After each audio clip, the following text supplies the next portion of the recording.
Students, કેમ છો વિદ્યાર્થી મિત્રો? વસ્તીની આંતરક્રિયાનો જે આપણે નવો ટોપિક શરૂ કરેલો છે લાસ્ટ લેક્ચરની અંદર, તો એની અંદર એક પોઈન્ટ વિશે આપણે સમજ્યા અને એ પોઈન્ટ હતો આપણો પરભક્ષણ. પરભક્ષણ એટલે શું? બીજાનું ભક્ષણ કરી દેવું. એક જાતિના સજીવો છે એ કોઈ બીજી જાતિના સજીવોનું ભક્ષણ કરી નાખે છે. તો અહીંયા સંબંધ કેવા પ્રકારનો? તો સંબંધ હશે એક જાતિ કે જે ભક્ષણ કરે છે એને ફાયદો થશે, જેને કહેવાય છે પરભક્ષી, અને બીજી જાતિ કે જેનું ભક્ષણ થાય છે, બરાબર, એટલે કે જેનો શિકાર થાય છે, એને શું થશે? નુકસાન થશે. નુકસાન એટલું બધું થશે કે એ સજીવનું મૃત્યુ થઈ જશે. તો આ થઈ ગયો પરભક્ષણ પ્રકારનો આંતરક્રિયાનો સંબંધ. ક્લિયર? અને એમાં એક પ્લસ હતું અને એક માઇનસ હતું, અને જુદા જુદા એક્ઝામ્પલ વડે આપણે એને સમજ્યા. તો એવી જ રીતે આજનો આપણો જે ટોપિક છે એ છે સ્પર્ધા, એટલે કે કોમ્પિટિશન. બરાબર? તો સૌથી પહેલાં જે અહીંયા જે આ આંતરક્રિયા છે એના લીધે શું એકબીજા ઉપર અસર થશે એ જોવું પડશે. તો જે સ્પર્ધા એટલે કે કોમ્પિટિશન છે એના લીધે બંને સજીવોને શું થશે? નુકસાન થશે. બંનેમાં માઇનસ આવશે. જાતિ એ અને જાતિ બી કે જેની વચ્ચે સ્પર્ધા થાય છે, બંનેને નુકસાન થશે, બંનેને ગેરફાયદો થશે, કારણ કે બંનેનો જે ખોરાક છે અથવા તો પ્રજનન રિલેટેડ જે કોઈ રિક્વાયરમેન્ટ છે કે રહેઠાણ માટેની જગ્યા છે, બંને માટે એકબીજાની વચ્ચે કોમ્પિટિશન થશે, અને કોમ્પિટિશન થવાના લીધે બંનેને શું થાય? ગેરફાયદો થાય. તો એક વસ્તુ આપણે યાદ રાખી લીધી કે જે સ્પર્ધાની આંતરક્રિયા છે એમાં બંનેને નુકસાન થશે, બંને જાતિઓને ગેરફાયદો છે, એટલે બંનેની અંદર માઇનસની નિશાની આવશે. તો ક્લિયર? હવે આપણે આગળ જોઈએ કે સ્પર્ધા રિલેટેડ અલગ અલગ એક્ઝામ્પલ અહીંયા આપણને આપેલા છે, અને સ્પર્ધાના લીધે એવું શું ફેરફાર થશે એના વિશે પણ સમજાવેલું છે.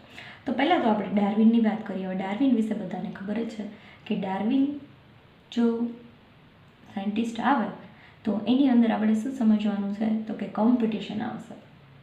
જે સારા એવા યોગ્ય એવા જે છે એને કુદરત પસંદગીની તક આપશે, એ ટકી રહેશે, બરાબર, બાકી બધાનો નાશ થશે.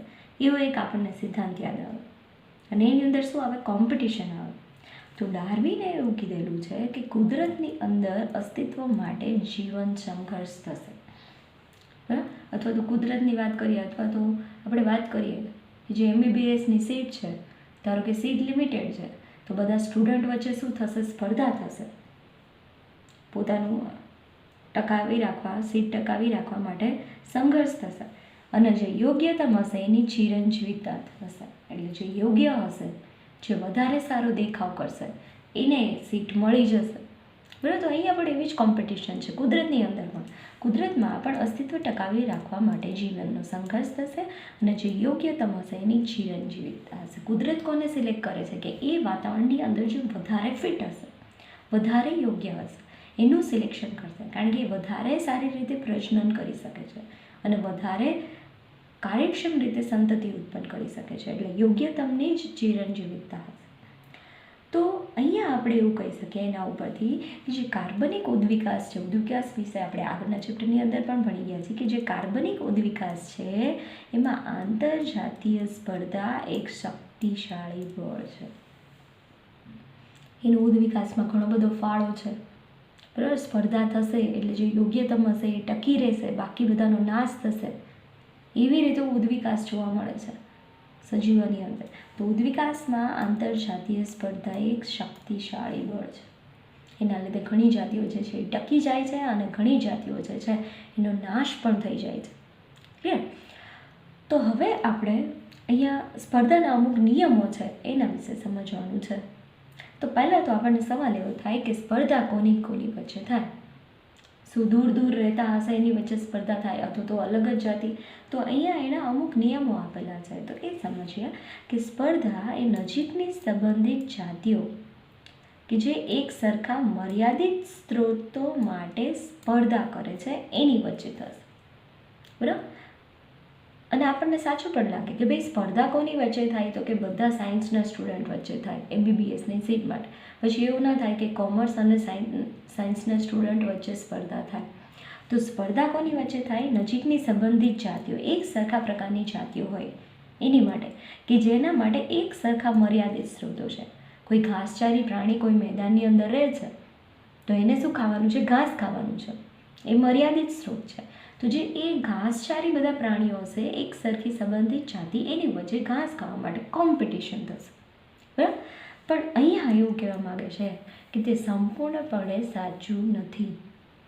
ઘણીવાર એવું પણ બને, ફર્સ્ટ કેસ એવો છે કે ઘણીવાર એવું પણ બને, જો બંને આપણે સેન્ટેન્સ યાદ રાખવાના છે, બંને કયા વર્ડ્સ અહીંયા જોવાના છે યાદ રાખવા માટે. એક તો આપણે એ યાદ રાખવાનું છે કે સ્પર્ધા થાય છે સંબંધિત જાતિઓ વચ્ચે, અને બીજું આપણે એ યાદ રાખવાનું છે કે મર્યાદિત સ્ત્રોતો હશે એની માટે કોમ્પિટિશન થશે. પણ બંને સંપૂર્ણપણે સાચું નથી. ઘણીવાર એવું પણ બને, ફર્સ્ટ કેસમાં આપણે જોઈએ કે અમુક સંબંધિત ન હોય તેવી જાતિઓ પણ એક જ સરખા સ્ત્રોતો માટે સ્પર્ધા કરી શકે છે. બરાબર. ઘણી જાતિઓ એવી છે કે જે એકબીજા સાથે રિલેટેડ નથી, તો એ પણ એક જ સરખા ખોરાક માટે કોમ્પિટિશન કરે છે. તો એનું એક અહીંયા આપણને એક્ઝામ્પલ આપેલું છે. બરાબર. ટોપિક એમ જોઈએ તો એકદમ ઇઝી ગોઈંગ છે અને યાદ રાખવા માટે પણ એટલો ટફ નહીં થાય. પણ ખાસ અહીંયા આપણે કયા એક્ઝામ્પલ કયા પોઈન્ટમાં લખવાના છે એ એક વસ્તુ માઇન્ડમાં ક્લિયર કરવાની છે. છેલ્લે આપણે સમરી જોઈ લઈશું. તો એક્ઝામ્પલ છે, દક્ષિણ અમેરિકાની અંદર જે છીછરા તળાવ છે, એ છીછરા તળાવમાં અમુક જે બહારથી કોઈ મુલાકાત લેતા સુરખા વસે, એટલે કે ફ્લેમિંગો, બરાબર, તમે જાણતા જ હશો. એ ફ્લેમિંગો પક્ષી ત્યાંની સ્થાનિક માછલીઓ સાથે એનો જે સામાન્ય ખોરાક છે પ્રાણી પ્લવકો, તો એની માટે તળાવમાં કોમ્પિટિશન કરશે. જો એક સજીવ છે માછલી અને બીજો સજીવ કયો છે? પક્ષી. તો બંને એકબીજા સાથે કેવું છે? તો કે એવા કોઈ સંબંધિત જાતિ નથી, પણ આમ છતાં એક જ સરખા પ્રકારના ખોરાક માટે એની અંદર કોમ્પિટિશન થાય છે. ખોરાક છે પ્રાણી પ્લવકો. તો તળાવની અંદર જે પ્રાણી પ્લવકો હશે, નાના નાના પ્રાણી પ્લવકો એટલે જે નાના નાના જળચર સજીવો છે ને, એકદમ નાના એવા અમીબા અને પેરામિશિયમ ને એ બધા જે જળચર સજીવો હશે એને કહેવાય છે પ્રાણી પ્લવકો. જે નાના નાના જળચર સજીવો છે એના ખોરાક તરીકે ઉપયોગ કરવા માટે તળાવમાં કોમ્પિટિશન થશે. તો પક્ષી અને માછલી વચ્ચે પણ કોમ્પિટિશન થાય છે. એવું અહીંયા એક એક્ઝામ્પલ આપેલું છે. તો એક વસ્તુ તો આપણને ક્લિયર થઈ ગઈ, એક આપણે જોઈ લીધું કે ભાઈ સંબંધિત જાતિઓ ન હોય તો પણ કોમ્પિટિશન થાય. હવે આપણે અહીંયા બીજું એક એક્ઝામ્પલ અહીંયા સમજવાનું છે, મર્યાદિત સ્ત્રોતોવાળું. ક્લિયર? તો મર્યાદિતની અંદર પણ આપણે જોઈએ કે એવું જરૂરી નથી, સેકન્ડ નંબરનો આપણો કેસ, કે સ્પર્ધાના સ્ત્રોતનું મર્યાદિત હોવું જરૂરી નથી. દખલગીરીની જે સ્પર્ધા છે, દખલગીરીની એટલે ઇન્ટરફિયરન્સ કોમ્પિટિશન થાય. કોઈ એક જાતિના સજીવો છે એ કોઈ કામ કરતા હોય ને બીજા એમાં દખલ કરે, ઇન્ટરફિયરન્સ કરે, એવા પ્રકારની કોમ્પિટિશન છે. તો એક જાતિની ખોરાક લેવાની કાર્યક્ષમતા એ બીજી જાતિની દખલવાળી કે અવરોધક હાજરીના લીધે ઘટી શકે છે. હવે એક જાતિ જે છે એ ખોરાક લેતો હોય પણ બીજી જાતિ કોઈ એમાં દાખલ થઈ જાય તો એની અવરોધક હાજરીના લીધે પહેલી જાતિની ખોરાક લેવાની ક્ષમતા ઘટી શકે છે, ભલે સ્ત્રોતો ગમે તેટલા હોય. બરાબર. ઘણી વખત એવું બને, આપણે એક એક્ઝામ્પલ જોઈએ કે અમુક એવી પાણીની વનસ્પતિ હોય, જલીય વનસ્પતિ, એને તમે પાણીમાં ઉગાડો, પાણી તો પુષ્કળ પ્રમાણમાં છે, અંદર ખોરાક પણ પુષ્કળ પ્રમાણમાં છે, આમ છતાં તમે જુઓ ને કે એવી જલીય નિંદામણ પ્રકારની વનસ્પતિ હશે કે આખા તળાવ ઉપર છવાઈ જાય. ઘણીવાર તમે જો જોયેલી હોય તો તમે વોટર હાયસિન્થ કરીને સર્ચ કરો ગૂગલની અંદર તો તમને એવી વનસ્પતિ વિશે જોવા મળશે. તો એ શું કરશે કે કોમ્પિટિશન કરશે, બીજી જાતિની ખોરાક લેવાની કાર્યક્ષમતા એકદમ ઘટાડી દેશે અને પોતે આખા તળાવ ઉપર છવાઈ જશે. તો અહીંયા એવું બની શકે કે એક જાતિની ખોરાક લેવાની ક્ષમતા બીજી જાતિની દખલના લીધે ઘટી જાય, ભલે સ્ત્રોતો ગમે તેટલા હોય, પાણી ગમે તેટલું હોય, કાર્બનિક દ્રવ્યો ગમે તેટલા હોય, પોષક દ્રવ્યો ગમે તેટલા હોય, આમ છતાં એ કોમ્પિટિશન થાય. ક્લિયર? તો એના ઉપરથી અહીંયા જે આપણે બંને કેસ જોયા તો સ્પર્ધાની એક નવી વ્યાખ્યા આપણને આપેલી છે. બંને કેસ આપણે જોઈ લીધા. બીજાની અંદર અહીંયા આપણને એક્ઝામ્પલ નથી આપેલું, પણ આપણે એ સમજી શકીએ, મેં તમને જે એક્ઝામ્પલ આપ્યું તળાવની અંદર જે વનસ્પતિઓ એના ઉપરથી. પણ હવે આપણે જોઈએ સ્પર્ધાની નવી વ્યાખ્યા બંને કેસ ઉપરથી. એક જાતિની યોગ્યતા બીજી જાતિની હાજરીમાં નોંધપાત્ર ઘટી જાય છે. બહુ સિમ્પલ એવી ડેફિનેશન છે. હવે એક જાતિ છે એની યોગ્યતા કોઈ બીજી જાતિની હાજરી હોય તો એમાં નોંધપાત્ર ઘટી જાય. તો જો અહીંયા સ્પર્ધા આખી અલગ રીતે આવેલી છે. આંતરજાતીય છે એવું નથી કીધેલું, સંબંધિત છે એ નથી કીધું, અથવા તો સ્ત્રોતો મર્યાદિત છે એવો પણ ઉલ્લેખ નથી. ઉલ્લેખ ફક્ત શું છે કે ભાઈ એકની યોગ્યતા બીજીની હાજરીમાં ઘટી જાય. તો અહીંયા જે યોગ્યતા છે એનું માપન કેવી રીતે થાય? વૃદ્ધિના આંતરિક દર આહારમાં માપન થાય. જેમ વૃદ્ધિનો આંતરિક દર આહાર વધારે એમ એનો વૃદ્ધિ કેવી થતી હશે? વધારે, વૃદ્ધિમાં વધારો થાય. તો યોગ્યતા એટલે કે એને વૃદ્ધિના સંદર્ભમાં માપવાનું છે, આહારના સંદર્ભમાં માપવાનું છે. એક જાતિનો આહાર જે છે એની બીજી જાતિની હાજરીમાં એમાં નોંધપાત્ર ઘટાડો થઈ શકે છે. આ થઈ ગઈ સ્પર્ધાની નવી ડેફિનેશન. ક્લિયર થાય છે? બરાબર.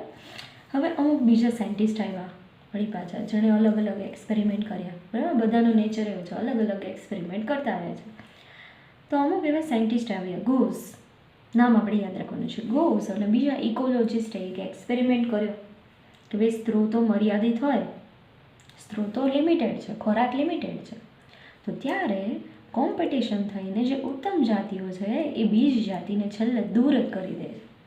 હવે તમારે પણ એવું થાય છે ને, એટલે મીન્સ સ્ટુડન્ટ્સની અંદર કે ભાઈ સીટ્સ લિમિટેડ છે તો કોમ્પિટિશન થાય, જે ઉત્તમ સ્ટુડન્ટ હોય એ છેલ્લે એક્ઝામના અંતે બીજા સ્ટુડન્ટને દૂર કરી દે.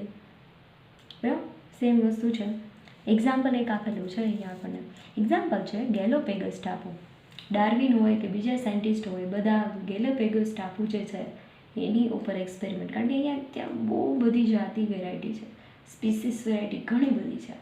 બરાબર, અને એના ઉપર એટલું બધું માનવ સર્જિત કોઈ ઇન્ટરફિયરન્સ પણ નથી, બધું કુદરતી કન્ડિશનમાં છે. તો ગેલોપેગોસ બરફના ટાપુમાં એબિંગડન નામના કાચબા હતા. એબિંગડન નામના કાચબા, તો ત્યાં બકરીઓ આવી. હવે બકરીઓ પણ ઘાસ ખાય છે અને એબિંગડન કાચબો છે એ પણ ઘાસનો ખોરાક તરીકે ઉપયોગ કરશે, ચરશે. બરાબર, તો એક જ દાયકાની અંદર આ જે એબિંગડન કાચબા હતા એ બકરી આવવાના લીધે લુપ્ત થઈ ગયા. કારણ શું? ઉત્તમ જાતિ. કઈ રીતે ઉત્તમ જાતિ? તો કે ચરવાની દ્રષ્ટિએ બકરીઓ તો કાચબા કરતાં વધારે જલ્દીથી અને વધારે સારી રીતે ચરી શકે છે. તો એ બકરીઓની મહત્તમ ચરણ ક્ષમતા છે એના લીધે કાચબાનો નાશ થઈ ગયો, કાચબા લુપ્ત થઈ ગયા. આપણે ઘણીવાર એવું સાંભળેલું પણ છે, જો તમે સર્ચ કરો ગૂગલની અંદર કે અમુક પ્રકારના આ જે કાચબા છે એની હવે જાતિઓની સંખ્યા બહુ ઓછી રહી ગઈ છે ગેલોપેગોસ ટાપુ ઉપર. બરાબર, તો અહીંયા પણ એક એક્ઝામ્પલ આપેલું હોય ગોઝ અને બીજા જે ઇકોલોજિસ્ટે પ્રયોગ કર્યો એની. તો આ એક પોઈન્ટ હવે પૂરો થઈ ગયો છે. હવે આપણે આગળ જોઈએ સ્પર્ધાત્મક મુક્તિ. અલગ અલગ આપણે પોઈન્ટ સમજતા જવાના અને એના એક્ઝામ્પલ સમજતા જવાના છે. પહેલાં આપણે પહેલો કેસ જોયો, એની અંદર આપણે સુરખાબ અને માછલીવાળું એક્ઝામ્પલ જોયું. બીજો કેસ જોયો, એની અંદર કોઈ એક્ઝામ્પલ નહોતું. પછી આપણે સ્પર્ધાની નવી ડેફિનેશન જોઈ. પછી ગોઝ અને બીજો સાયન્ટિસ્ટે જે એક્સપેરિમેન્ટ કર્યો કાચબાવાળો, કાચબા અને બકરી, એ આપણે જોયું. બરાબર, બંનેના રિલેશન યાદ રાખવાના. જો આપણે એક્ઝામ્પલ યાદ રાખવું હોય તો યાદ રાખો કાચબો અને બકરી. ક્યાં? તો કે ગેલોપેગસ બરફ ટાપુ. શું? તો કે ચરવાની ક્ષમતાના લીધે કાચબા લુપ્ત. એવી રીતે આપણે એક્ઝામ્પલ યાદ રાખી શકીએ. નેક્સ્ટ આપણો પોઈન્ટ છે સ્પર્ધાત્મક મુક્તિ. તો અહીંયા પણ ઉત્તમ જાતિ જ આવશે. તો ઉત્તમ જાતિની હાજરીને લીધે જે જાતિનું વિતરણ નાના ભૌગોલિક વિસ્તાર પૂરતું પ્રતિબંધિત થઈ ગયું છે, તો તેની જે સ્પર્ધા જાતિ છે એને આપણે દૂર કરી દઈએ તો જાતિનું વિતરણનો વિસ્તાર ફેલાય જાય. જો આગળના એક્ઝામ્પલ ઉપરથી આપણે સમજીએ, અહીંયા પણ આપણે એવું સમજી શકીએ કેસ અહીંયા લાગુ કરીએ કે ભાઈ ઉત્તમ જાતિના હાજરીના લીધે જો ગેલોપેગસ ટાપુ ઉપર કાચબા જે છે એ મર્યાદિત થઈ ગયા છે. બરાબર, નાના એવા ભૌગોલિક વિસ્તાર પૂરતું જે જાતિનું વિતરણ થઈ ગયું છે, તો સ્પર્ધા જાતિને દૂર કરી દઈએ, બકરીને દૂર કરી દઈએ, તો વળી પાછળ જે કાચબા છે એનો વિતરણનો વિસ્તાર ફેલાઈ જાય. તેને થઈ ગયું સ્પર્ધાત્મક મુક્તિ. સ્પર્ધામાંથી એને મુક્તિ આપો, કોમ્પિટિશનમાંથી રિલીઝ. બરાબર, તો એવું એક એક્ઝામ્પલ અહીંયા આપણને આપેલું છે.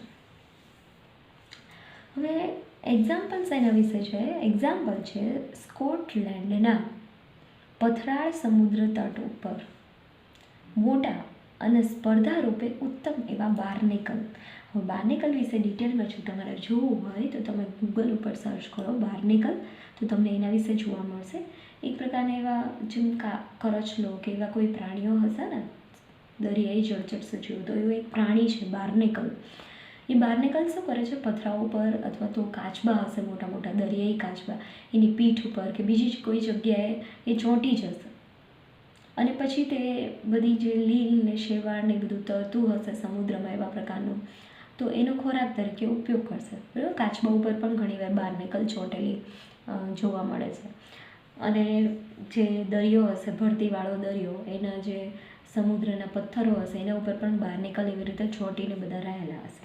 તો સ્કોટલેન્ડની અહીંયા વાત છે. સ્કોટલેન્ડના જે પથરાળ સમુદ્ર તટ છે, પથરાઓ છે સમુદ્ર તટ ઉપર, એમાં મોટા અને ઉત્તમ એવા બાર્નેકલ, જેને કહેવાય છે બેલેનસ, એની આંતરજુવાળીય ક્ષેત્રમાં પ્રભાવિતતા છે.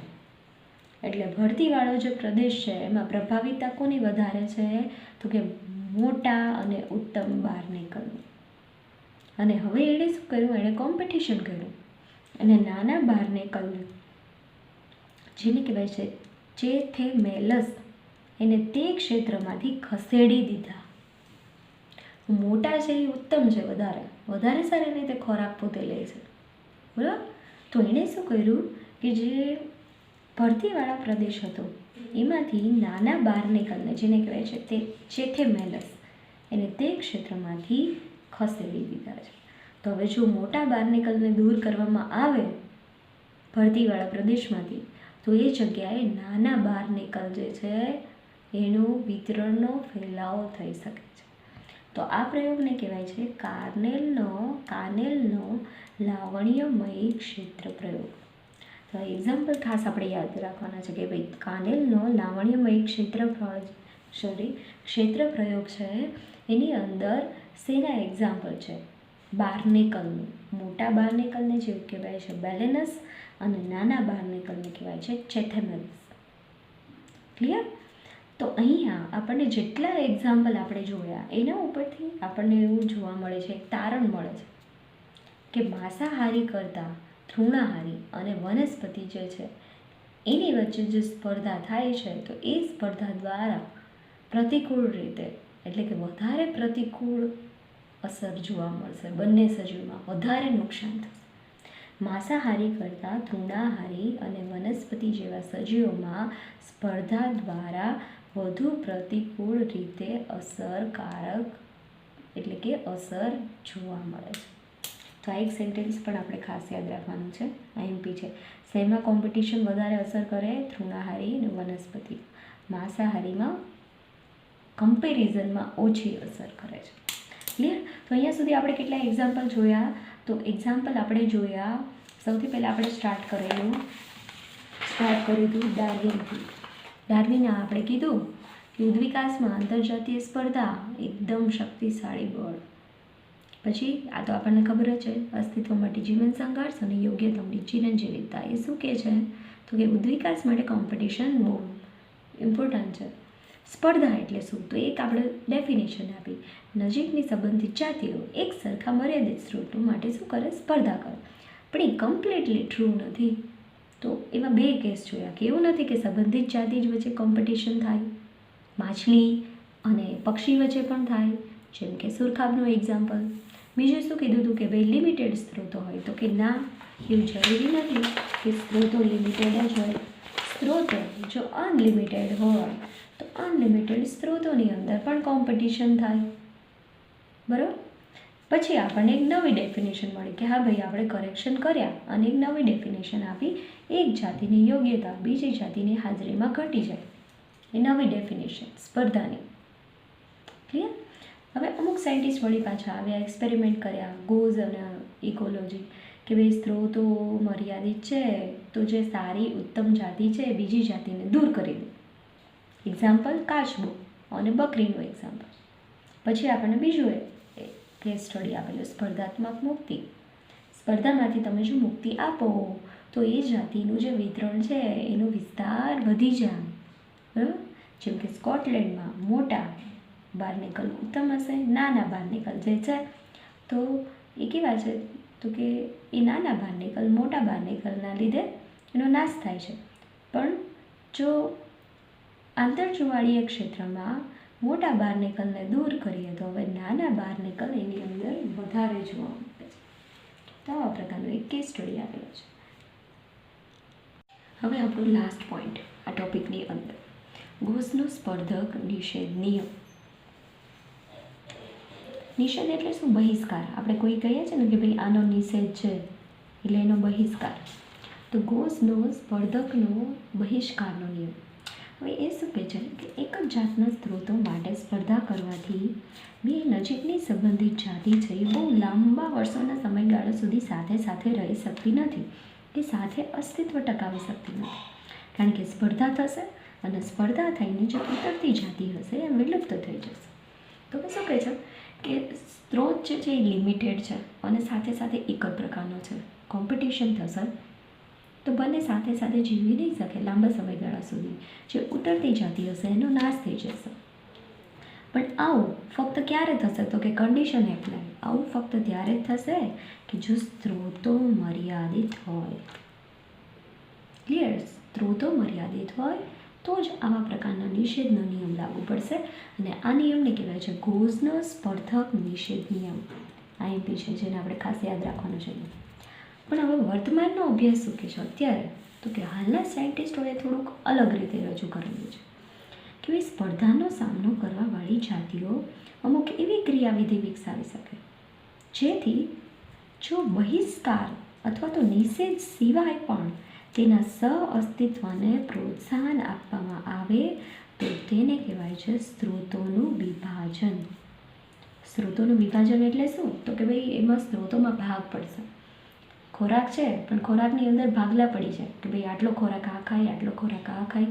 તો જો સ્ત્રોતોનું વિભાજન થાય તો નિષેધ કર્યા સિવાય એ જે જાતિઓ છે કોમ્પિટિટિવ જાતિઓ એનું સહઅસ્તિત્વ જે છે એ જોવા મળે છે. તો અહીંયા થોડોક નિષેધનો નિયમ અલગ જોવા મળે છે અથવા તો અપવાદ જોવા મળે છે.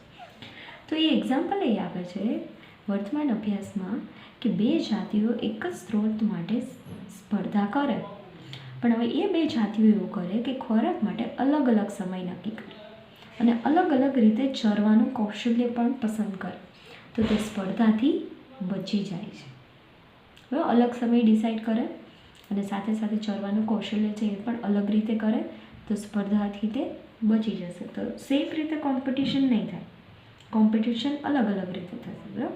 ધારો કે કોઈ એક માર્કેટ છે એની અંદર એમ કહે છે કે ભાઈ ક્લોધીસ છે એની શોપ છે તો બધા વચ્ચે કોમ્પિટિશન થશે.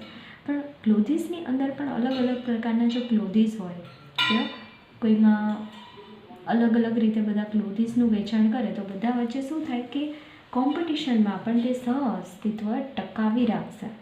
તો એવી જ વસ્તુ અહીંયા છે. પણ મેક આર્થર જે છે એણે એવું એક એક્ઝામ્પલ આપેલું છે. આપણને એક્ઝામ્પલ સહિત આપણે એને સમજવાનું છે. ખાસ સાયન્ટિસ્ટનું નામ યાદ રાખો, મેક આર્થર. ઝાડ ઉપર રહેતી ફૂદકી. તો એક પક્ષી જે છે કે જે ટહુકનાર અથવા તો ગાનાર પક્ષી છે એનું એક્ઝામ્પલ છે. તો એની 5 નજીકની સંબંધિત જાતિ છે એ સ્પર્ધાથી બચવા સફળ રહી છે. હવે બંને વચ્ચે પોતાની અંદરો અંદર શું કરી લીધું? મ્યુચ્યુઅલ અન્ડરસ્ટેન્ડિંગ કરી લીધી. એક આવી રીતે શિકાર કરશે, એક અલગ રીતે શિકાર કરશે, એક અલગ સમયે કીટકો શોધવા જશે. તો બધાનો કીટકો શોધવાનો સમય અલગ અલગ છે. બધાનું કીટક શોધવાની જે પ્રક્રિયા છે એની પ્રવૃત્તિ છે તો એમાં ભિન્નતા હશે. તો બધાએ અંદરો અંદર મ્યુચ્યુઅલ અન્ડરસ્ટેન્ડિંગ રાખી અને પોતે અલગ અલગ ટેકનિક વિકસાવી લીધી અને અલગ અલગ ભિન્નતાને લીધે તે જે ફૂદકીઓ છે, પક્ષીઓ છે એ પોતે સાથે સાથે સહઅસ્તિત્વ ટકાવી શકે છે. બરાબર? તો અહીંયા આપણો જે લાસ્ટ પોઈન્ટ છે એ લાસ્ટ પોઈન્ટ કમ્પ્લીટ થાય છે. આપણે જોયું ગોસનો સ્પર્ધક નિષેધ નિયમ કે ભાઈ સ્પર્ધા થાય, સ્ત્રોતો મર્યાદિત હોય, એક જ પ્રકારના હોય તો જે ઉતરતી છે એનો નાશ થાય. પણ કે અત્યારના સમયમાં એવું નથી. અત્યારના સમયમાં એક અલગ સ્ટડી જોવા મળ્યું છે તે સ્ત્રોતનું વિભાજન. કે ભાઈ બહિષ્કાર ન થાય તો એ સિવાય પણ સહઅસ્તિત્વને તમે પ્રોત્સાહન આપો તો સ્ત્રોતનું તે વિભાજન થાય છે. એક જ જાતિ બે જાતિઓ જે છે એ એક જ સ્ત્રોત માટે સ્પર્ધા કરે, ખોરાક માટે અલગ સમય પસંદ કરે, ચરવાનું કૌશલ્ય પણ અલગ પસંદ કરે તો સ્પર્ધાથી તે બચી જાય અને બંને જાતિઓ સહઅસ્તિત્વ વિતાવી શકે. એક્ઝામ્પલ છે મેં કારથાનનું ઝાડ ઉપર રહેતી ફૂદકીનું. અલગ અલગ રીતે કીટકોનો શિકાર કરે અને અલગ અલગ રીતે ચરવાની પ્રવૃત્તિમાં ભિન્નતા લાવે તો બંને આ પાંચે પાંચ જે પક્ષીઓ છે એ એક સાથે સહઅસ્તિત્વ ટકાવી શક્યા છે. તો અહીંયા આપણે ટોટલ કેટલા પોઈન્ટ્સ લખવાના રહેશે? તો પોઈન્ટ્સ આપણે રહેશે, સૌથી પહેલાં આપણે ડાર્વિનથી શરૂ કરવાનું છે. સમરી આપણે જોઈએ. ડાર્વિને એમ કીધું છે કે કોમ્પિટિશન એક શક્તિશાળી બળ છે ઉદ્વિકાસ માટે. પછી આપણે વ્યાખ્યા લખવાની છે સ્પર્ધાની, જૂની વ્યાખ્યા, બરાબર. પણ એવું કહે છે, આપણને બે કેસ આપેલા છે કે ભાઈ એવું નથી કે સંબંધિત જાતિ હોય એની વચ્ચે જ એવું થાય. બીજું એમ કહે છે એવું નથી કે મર્યાદિત સ્ત્રોતો જ હોય તો જ સ્પર્ધા થાય. તો બંનેની અંદર આપણને કેસીસ આપેલા છે ને એના ઉપરથી આપણે નવી વ્યાખ્યા લખવાની. આ થઈ ગયા આપણા આટલા પોઈન્ટ્સ, બરાબર. હવે એ નવી વ્યાખ્યા લખ્યા પછી હવે આપણે આગળ અમુક એક્ઝામ્પલ આપવાના છે કોમ્પિટિશન રિલેટેડ, બરાબર. હવે એ એક્ઝામ્પલ આપણે શેના જોયા હતા તો એ અહીંયા આપણે આગળ જોઈ લઈએ ક્વિકલી એકદમ કે ભાઈ પહેલાં આપણે ગોઝવાળા એક્ઝામ્પલ જોયા, કાચબા અને બકરી, અને પછી આપણે સ્પર્ધાત્મક મુક્તિ જોઈ, એમાં આપણે 12 નિકલનું એક્ઝામ્પલ જોયું. તો બે એક્ઝામ્પલ એ થઈ ગયા. નવી વ્યાખ્યા પછી આપણે બે એક્ઝામ્પલ કયા જોયા હતા તો કે ગોસ અને એના સાયન્ટિસ્ટોએ જે કાચબા અને બકરીનો એક્સપેરિમેન્ટ કર્યો એ, અને પછી આપણે જોયું સ્પર્ધામાંથી મુક્તિ, સ્પર્ધા મુક્તિ એનું એક એક્ઝામ્પલ જોયું 12 નિકલવાળું, સ્કોટલેન્ડ અને 12 નિકલ. એ થઈ ગયું આપણું એક અનધર પોઈન્ટ. પછી આપણે જોયું ગોઝનો સ્પર્ધક નિષેધ નિયમ. એના પછીનો સેકન્ડ પોઈન્ટ આવ્યો કે ભાઈ નહીં, વર્તમાન સ્ટડી અલગ રીતે કોઈ તારણ રજૂ કરે છે અને એમાં આપણે એક્ઝામ્પલ જોઈએ. એક્ઝામ્પલ હતું મેકઆર્થરનું. બસ તો આ ટૉપિક જે આખો છે એની અંદર આપણે આટલા પોઈન્ટ લખવાના રહેશે. પેલા ડાર્વિને જે કીધું એ કે કોમ્પિટિશન શક્તિશાળી બળ છે, વ્યાખ્યા લખવાની. એમાં વ્યાખ્યામાં બે ફર્સ્ટ કેસ અને સેકન્ડ કેસ કે ભાઈ આ બંને નથી. પછી એના ઉપરથી નવી વ્યાખ્યા લખી, ગૂસ અને સાયન્ટિસ્ટોનું કાચબા અને બકરીવાળું એક્ઝામ્પલ. તો એ શું કહે છે કે ભાઈ ઉત્તમ જાતિઓ હોય તો એ શું કરે તો કે અન્ય જાતિનો નાશ કરી નાખે છે, બરાબર. પછી સ્પર્ધા મુક્તિ કે ભાઈ ઉત્તમ જાતિથી તમે સ્પર્ધામાં મુક્તિ આપો તો જે પહેલી જાતિ હશે એનું વિતરણનો વિસ્તાર વધશે, જેમ કે 12 નિકલ સ્કોટલેન્ડ. પછી આપણે જોયું ગોસનો સ્પર્ધકનો નિષેધ નિયમ. બે જાતિ હોય, કોમ્પિટિશન હોય, લિમિટેડ સ્ત્રોતો હોય તો તે સહઅસ્તિત્વ લાંબા સમય સુધી ધરાવતી નથી. ઉતરતી જાતિનો નાશ થશે. પણ વર્તમાન સ્ટડીમાં એમ કહે છે કે સ્ત્રોતોનું વિભાજન થશે. જો બહિષ્કાર ન થાય તો સ્ત્રોતોનું વિભાજન પણ થઈ શકે છે. જેમ કે એક્ઝામ્પલ છે મેકઆર્થરનું ફૂદકીનું એક્ઝામ્પલ. 5 પક્ષી અને પાંચે 5 પક્ષીઓ સ્ત્રોત વિભાજન કરીને સહઅસ્તિત્વ ધરાવે છે. ક્લિયર? તો પોઈન્ટ વાઇઝ આપણે આખો ક્વેશ્ચન જે છે એનો આન્સર યાદ રાખવાનો.